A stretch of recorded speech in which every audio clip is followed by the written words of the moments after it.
kinakabahan ako. Kung mahina ang loob mo, hindi mo kakayanin ito. Parang gerang papasukin mo, kaya dapat maging handa ka. Hindi ka na pwedeng umatras. Kung madali po akong sumuko, wala na ako ngayon. Subok na po ako. Wala po akong laban na inaatrasan na Attorney Park.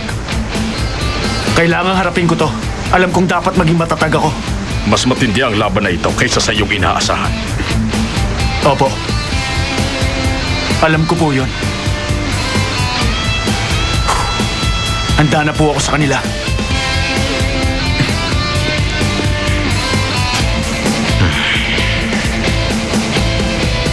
Natapos mo naman yung kailangan. Lahat ng yan eh.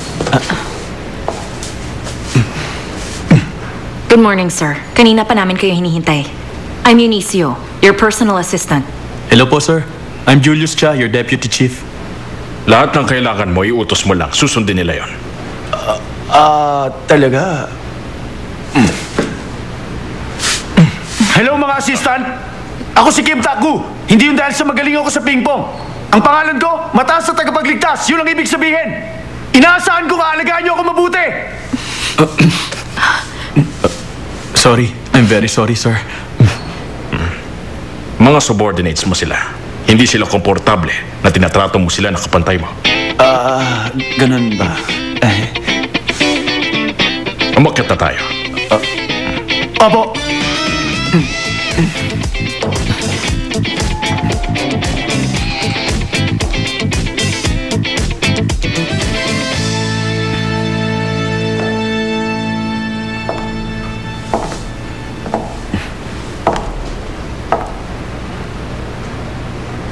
Pumunta ka pa rin dito.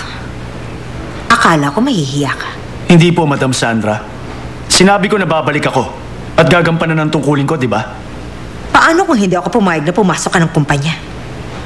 Aakyat ka pa rin ba? Si Kim Tak-gu na ang OIC. At wala kayong may ihaharap sa amin na legal issue sa pag-upo niya sa pwesto ng Mr. President. At isa pa, wala kayong karapatan na makailam dito, Madam. Attorney Park, sigurado ka ba na gusto mo akong kalabanin? Madam, sumusunod lang kami sa kahilingan ng Mr. President. At kung tumututol kayo, ihain niyo na lang sa director's meeting. Paalam. Umakyat na tayo. Paalam, Madam.